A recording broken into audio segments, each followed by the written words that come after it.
Welcome back to Funky Politics, the hardest hitting political show on the planet. Hey, that's right. I am DC, and this is Funky Politics, the hardest hitting political show. I want to make sure I get that political show on the planet. But on some days, what we've got to do is we've got to talk things that have a little bit of a lot of things that have a lot of impact on our communities, right? And so on today, I brought in, Corby Trots call them heavy hitters. I brought in me a heavy hitter today who knocks grand slams every day, and that is Beverly Robertson, who is the CEO of the Greater Memphis Chamber right here in Memphis, Tennessee. Hello, Miss Robertson. How are you, beautiful? Good morning, DC. How are things going for you today in this chilly, chilly Memphis weather? Oh Lord, it's cold. It ain't chill. It's cold. I got on I got everything on. My pastor said he put on his thermals in March. You don't take them off until the following month. I said, Lord, that's Willie Ward for you know. That's Oh, Willie yes, Ward. I know him well. That's Willie Ward. And you know what? I wanted to get you in here on Funky Politics. You've been on a number of our shows. 20 with Tanya. I think you've done some things with our Grindset crew with Cynthia and with Brack. But I gotta have you on Funky Politics because I think the conversation's got to be had about our economy, our Memphis economy. What do we look like in terms of recovery? And that's what I want to start with you. People know you. But first of all, give them a little background so my Funky Politics people all over the world, they'll know who the Beverly Robertson is that I know. Okay. Happy to do that. I have a very unique background in that I have worked in a number of different industries. First of all, you may not know that I started out as a teacher, an educator. I taught special education in the city schools at Florida Elementary School, starting Whoa. out. But at the same time, I also worked at the the corporate headquarters for Holiday Inn's Reservation Center right here in Memphis, Tennessee. Some of your listeners may not know that Holiday Inn was founded here by Clemens Wilson back in the early 1950s. And I had an opportunity after I graduated to work at Holiday Inn in their reservation department and moved up through the ranks and really ultimately became acting vice president of communications area. But for most of that time, I was in senior management as a person that worked in strategic planning, marketing, research, product development, all of those areas before it was bought by Bass PLC. Moved from corporate America into a position where Howard and I decided that we'd go into business for ourselves. So Trust Marketing was created, and I worked there for a while before the National Civil Rights Museum came calling. So I worked at the National Civil Rights Museum for about 17 years, worked in corporate for about 19 years. We've been in our own business for about 28 years now. And after I came back from the museum stint, which I told you was 17 years, I worked back at Trust. And then the chamber came calling. Wow. And I accepted a job there. So if you count up all of those years, I'd be about 80 years old. I was gonna interrupt you a minute, and I said, wait a minute, hold on. Ain't nowhere in the world you can work all them careers. This woman here that worked everywhere and had a job everywhere, and she's still 25. What in the That's world? right. It I, must be that. It must be that husband you got that's keep you looking young. That's what. it must be because if you add them all up, and we worked them separately, I'd be about 80 years old, and I think I look pretty good for 80, right? Man, you look wonderful, and then you had time to have children as well too. So you're a mother. Yes, yes. You're not only a strong woman in the business community, a strong person in the business, but you're also a mother of three adoring children who I know love their mama really, really well. Well, I have three great kids, never given me a moment of trouble That ever, sounds crazy. and are on their own, very independent and making their mark in their specific industries as well. So Howard and I are awfully proud of our young people, but it just goes to show if you lead your children with discipline and love and anchor them Mm-hmm. spiritually, Mm-hmm. then they will turn out for you. You will get it 50-fold back. So we're grateful and we're blessed to have the opportunity to be able to say that. And thanks for giving me an opportunity to talk about my background so people understand a little bit about my exposures and my experience as Now, well. I want to make sure people also know that you are a native Memphian, but now some people have put you in Orange Mound, Tennessee, but you have to sometimes straighten them up and let them know that you're from the other side of the tracks. Yeah, I I grew up in the Beltlines and I dealt a lot with Orange Mound. Went to Melrose, Sure. which is in Orange Mound. That's So right. people claim me in Orange Mound and they claim me at the Beltlines, and I'm happy to be claimed by both. People claim you all over the world, young lady. They claim you all over. And I want to stay right there just 1 second before we get into some of these other weightier issues. But the Beltline. Now you have a dynamic group of black men who have taken on a lot of this investment opportunity in the what's going to be, I think, Liberty Park is what is I think it's going to be called, where the old Liberty Bowl is. But now, Yes. I mean, you got people like Cobbin. You got a bunch of folks who are homegrown folks who will be redeveloping that entire area you grew up in, basically.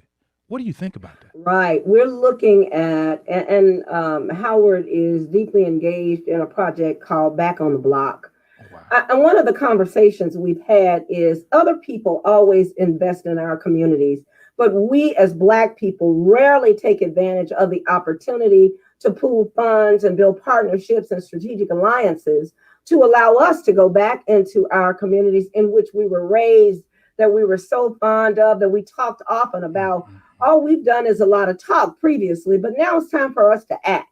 Yes. We're in positions often now to take advantage of rebuilding our own communities. And while we may need some help in doing that, just to actually take the initiative and have the impetus and the desire to go back into the communities where we were raised, and then wanting to reinvest in reestablishing those communities. They were great communities. We had a great value system. Sure. Everybody took care of everybody else's children, even if that meant a whipping That's right. that they had to give them, and All then those are come nice. home and get one.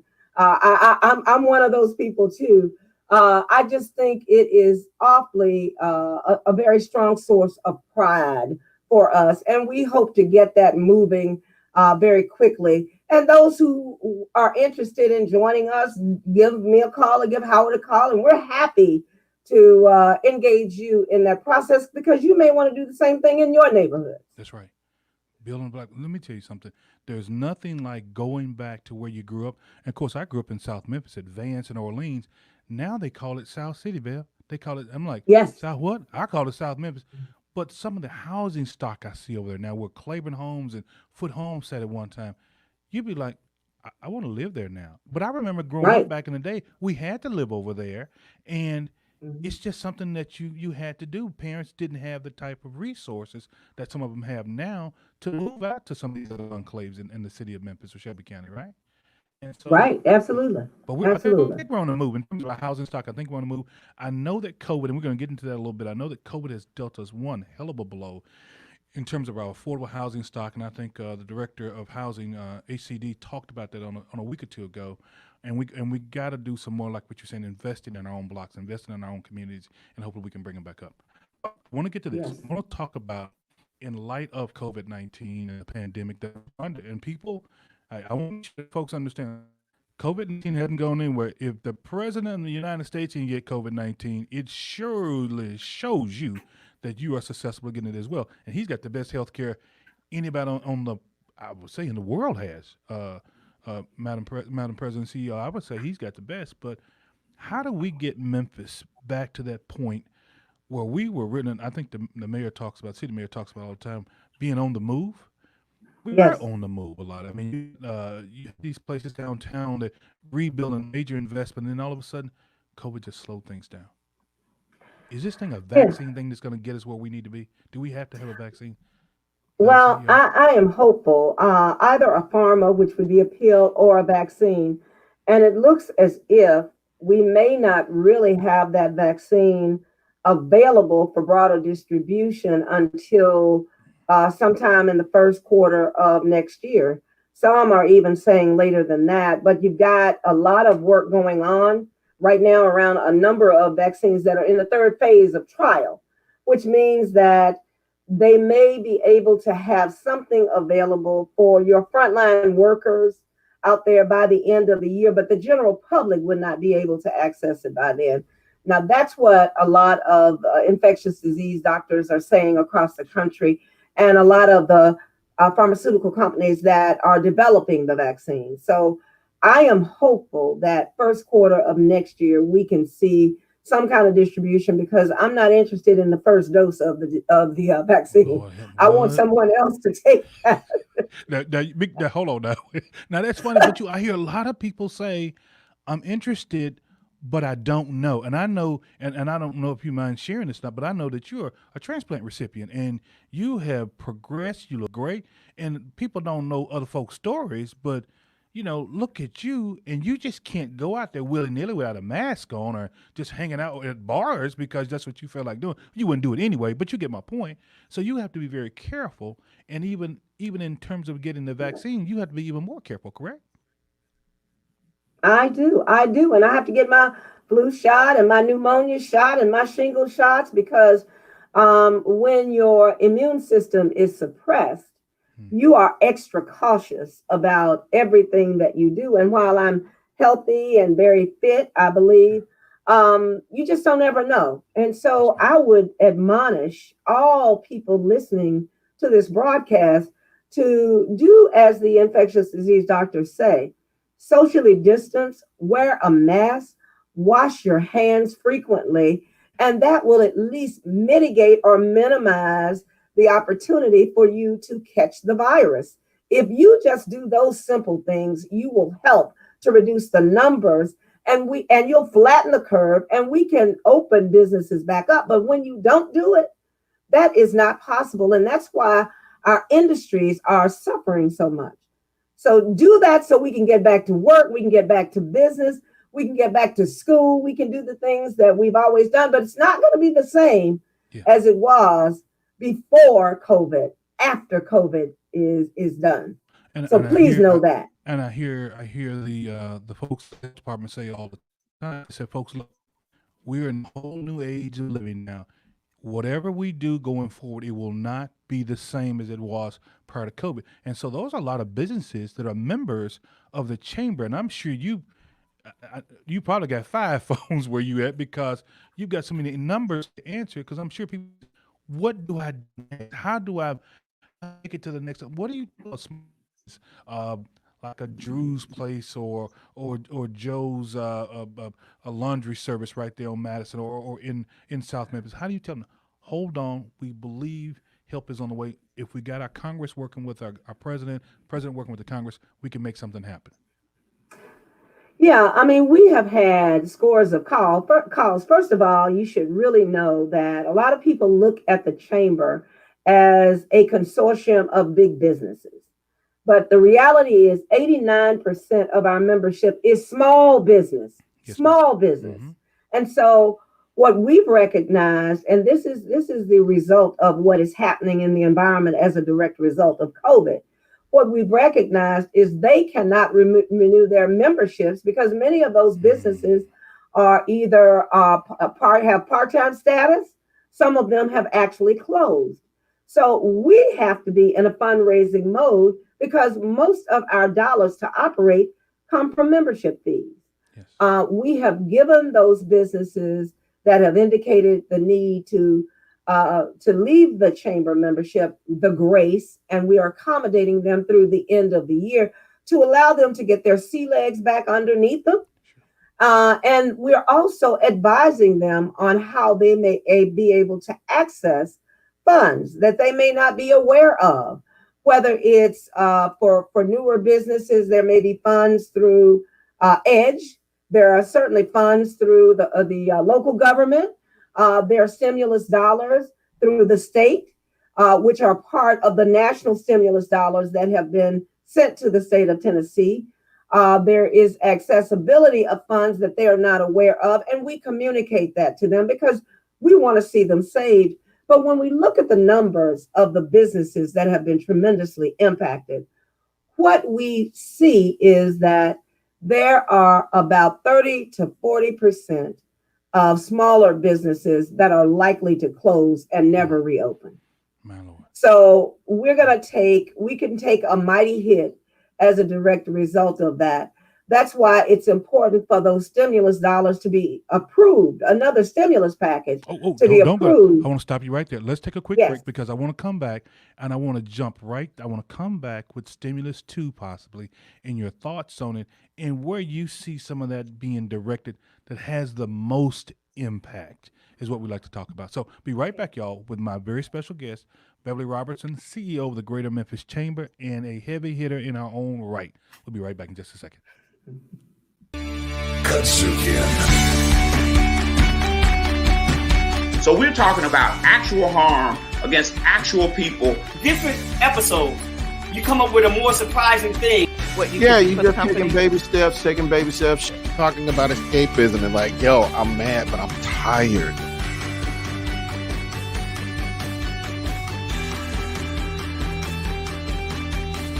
Hello. It is a privilege and an honor to join you for this special ceremony.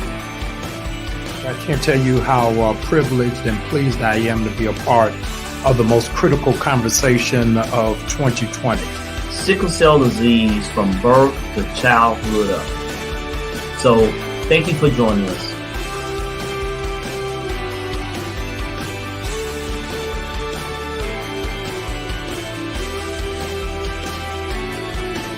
KUDZUKIAN. Check out all your KUDZUKIAN favorites now. Download the KUDZUKIAN app, available on Android and iOS. Hey, we're back. I am DC here, I call myself the wonderful host of Funky Politics, and I've got my very special guest, Miss Beverly Robertson, in our studio with us today, and she's laying the case for us sticking to this thing, holding in, y'all. You got to hold on. I know it's difficult out there. The chamber's got resources. At least they've got informational resources and maybe some dollars, but there's a lot of other groups out there that have dollars as well, too, and we've been talking about that so far with regard to rebuilding our small businesses right here in Memphis and Shelby County. But we got started talking, Ms. Bev, about a possible stimulus too. How important is that to I'll go back to Joe's laundry shop or possibly to Miss Ellen's restaurant? How important is that for them to be able to realize some additional dollars? Because those businesses have been hit hard where you go to eat and getting your dry cleaning done. Nobody's going back to work anymore. That's their lifeblood. I mean, they don't have an opportunity to survive unless there is an infusion of cash. We know cash is king. You know, if you don't have cash coming in, you can't create expenses that you know you can't take care of. And that would include hiring employees, ordering inventory, onboarding people to work again who might have been laid off. You don't have the capacity to be able to do that. So that is their strength and their lifeblood. And when you consider that, not just restaurants, but if you look at the hotel industry, yes, the entertainment industry, you look at museums, you look at nonprofits, Memphis is a very generous community because through the Community Foundation, they do have a fund that addresses the needs of grassroots individuals who need support. Sure. There may be some funds through the Community Foundation to support smaller businesses, especially those ma and pa endeavors that need some help and need some a cash infusion. So you might be able to call the Community Foundation and be able to access some money. But when you think of the numbers of businesses that are likely to close, it's a very sad statement. And we want to do everything we can to avoid that. But on the other hand, you've got to look also at opportunities that exist out in the marketplace, because if you look at supply chain businesses, FedEx, Amazon, Nike, those businesses are flourishing. There are jobs available. And if you look at recent news stories, you will see that what used to be a $13.50 starting wage is now a $15 to $18 or to $20 an hour. Yes, ma'am. So for those people who want to work, there are jobs where you can make a reasonable living wage.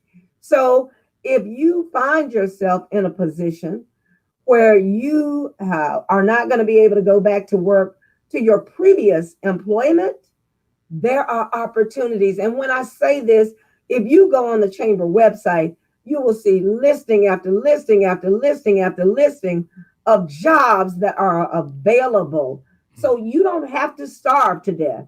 You can transition into another career. And when you have organizations like FedEx and Amazon, they have numerous divisions of those organizations. So you may start one place, but you could possibly end up someplace else. So don't take that for granted.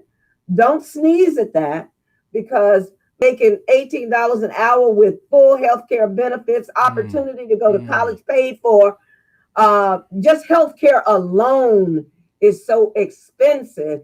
If you don't get a job for anything other than health care, it's going to be worth it.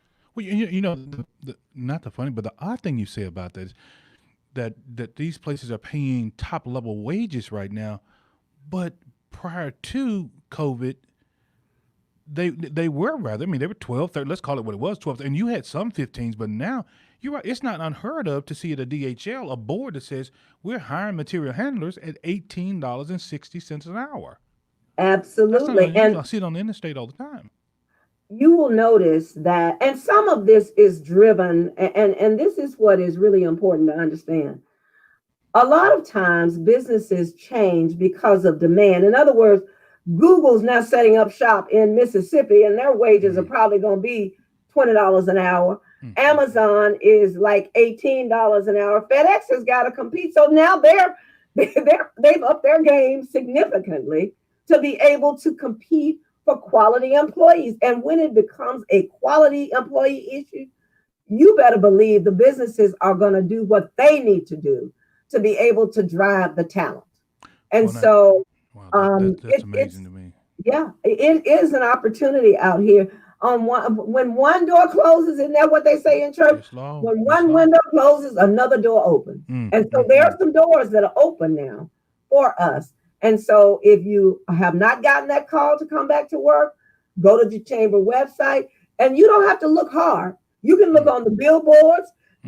Everywhere there are announcements. The radio, it's all over the place. I've heard so many FedEx commercials about come to. I'm thinking about going to just see what they're doing out there. Well, I might need to go out there. Yeah, if y'all just give it away. I mean, I know I got to do something for it. This is Funky Politics, so we talk like this on here. But you know, you're absolutely. There's just so many opportunities. But then we also have got to get our folks, and I think this is important, Madam CEO. We have got to get some mental health care for a lot of folks, because I know you've been at home. A lot of us have been at home for some time. And I think our anger level has gotten up here. And you've seen it in the numbers of homicides and of this aggravated this and that. We got to get some care somewhere. And I'm hoping that stimulus, too, puts some dollars into what we call real mental health care, where anybody can call a counselor. Think about it. I just need to talk to somebody. Yes. That would be a great opportunity. And I also think that we have to start dealing with anger management at younger ages too. I mean, we can't allow things to just build up and fester and get worse over time. This rage, sometimes it starts from when you're young, because you've gone through trauma, and you've never been able to deal with it because there haven't been any resources for you to access. We've got to be able to deal with this trauma. And I know the school system for the last 2 or 3 years has really been deeply engaged in that. And I think that's really important, because you are what you have become from the time that you're much younger. The seeds are planted when you are young, and they just grow and build up over time until they flourish.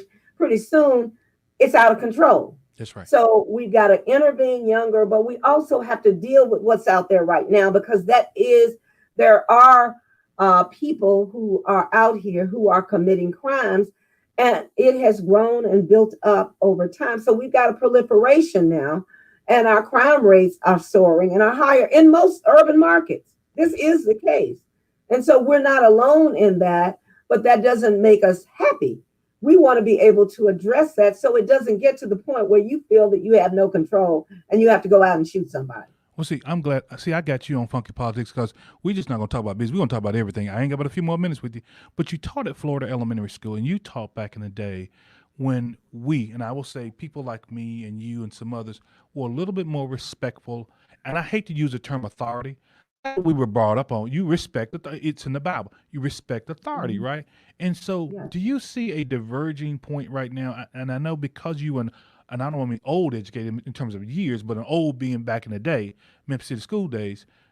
Do you see a difference now in that child that you taught at Florida Elementary School that you see in that same your grandbaby now? Do you see a difference right now over those years?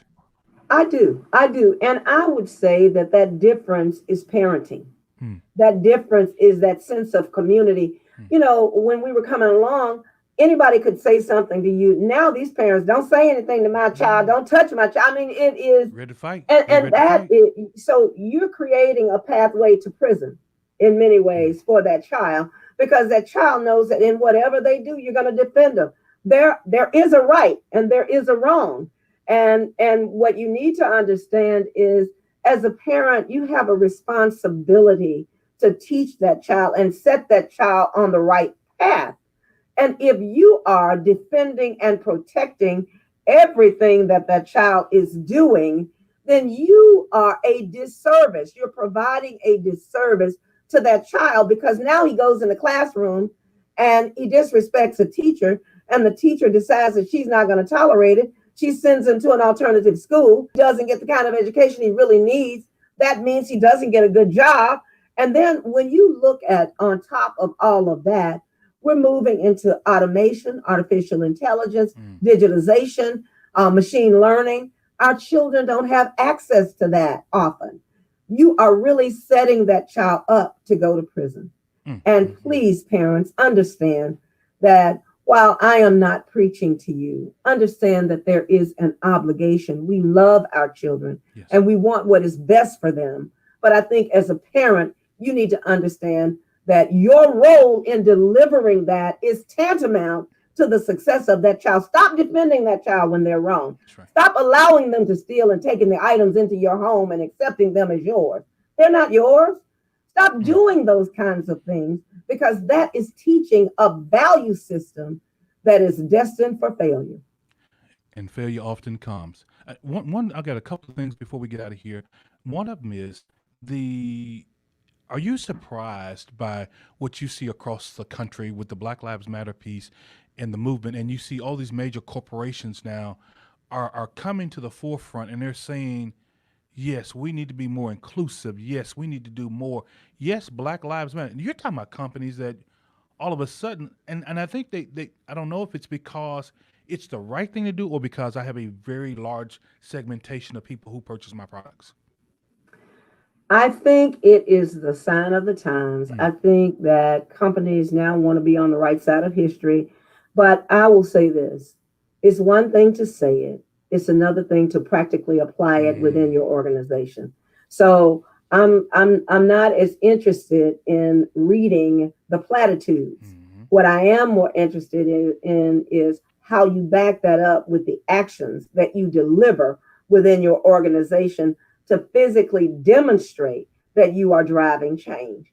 And I know that change does not come overnight, but if you are to change, you have to develop a plan and you have to execute it.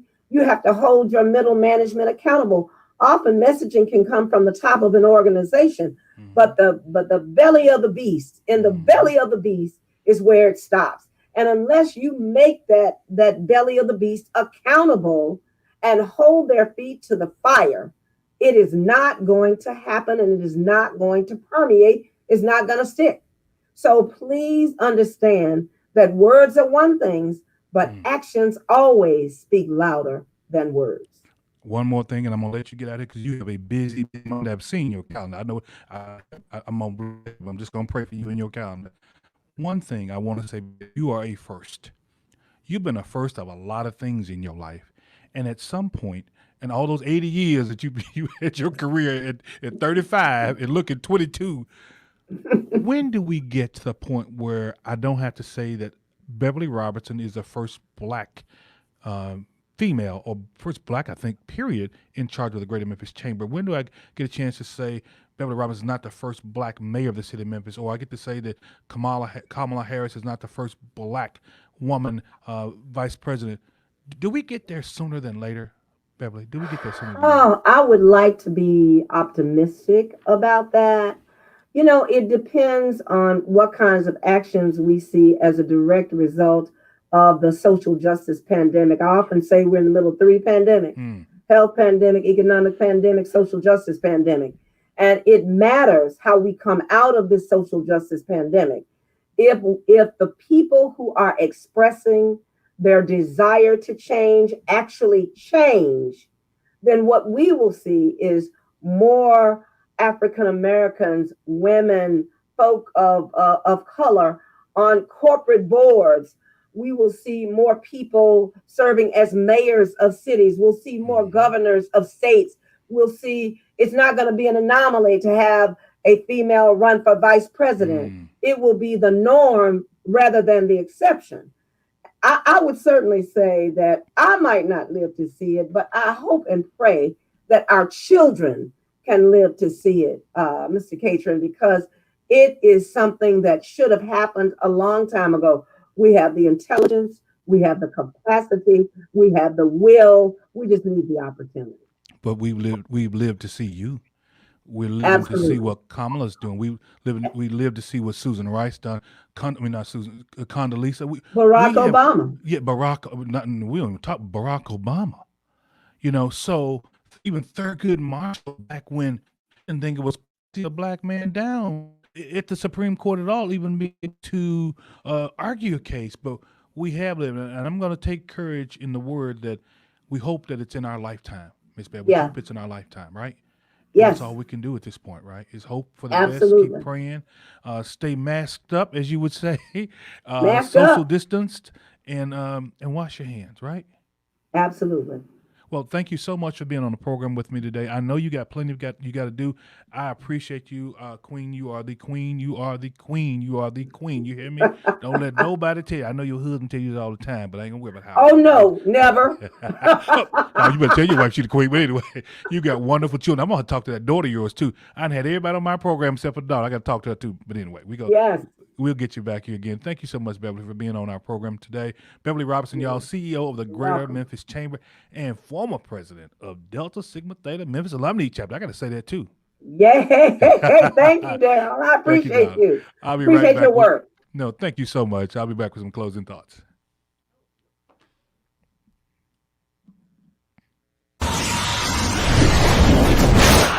Hello and welcome to R&R on Sports. We are pleased to have with us today Mike Wallace, who is the Grind City Media Senior Editor. Mike, welcome to R&R on Sports. Hey, thanks a lot for having me, man, and I hope you guys are safe and pushing through this, man. Thanks a lot. It's been far too long. I'm glad we're finally able to do this. Absolutely. But Howard, you got to put some respect on this brother's name. Now, he used to do the Heat Index for the Miami Heat. This brother went to the championship 4 times in a row. Now, he wasn't on the court actually before the game and after the game, but he went to the championship 4 times in a row with the Miami Heat. What's up, my brother Mike? Hey, what's going on, man? KUDZUKIAN. Check out all your KUDZUKIAN favorites now. Download the KUDZUKIAN app, available on Android and iOS. Hey, what a show, what a show we have had today. I'm DC, host of this program, and Beverly Robertson, who is a gym. She's a Memphis. I forgot to throw out there. Now, I know she said it. She's also a Golden Wildcat Melrose, and I think it's in Orange Mound, Tennessee, but I got to check that. I think that's where it is, in Orange Mound, Tennessee. But yeah, a wonderful wife, wonderful lady, wonderful leader in our community. She's recognized on the state, regional, as well as the national level as being a mover and a shaker. And you'll hear a lot more about her in years to come. Trust me, she ain't done yet. She worked 80 years worth of stuff, but she got another 80 years of work, so we ain't gonna let her go nowhere. But anyway, hey folks, thanks a lot for being with us here on Funky Politics today. My good friend Beverly C. Robertson knocked it out there. She told us where it's all at and how to do it, right? Let's make sure we still stay socially distanced, masked up, and wash your hands. We'll see you next time here on Funky Politics.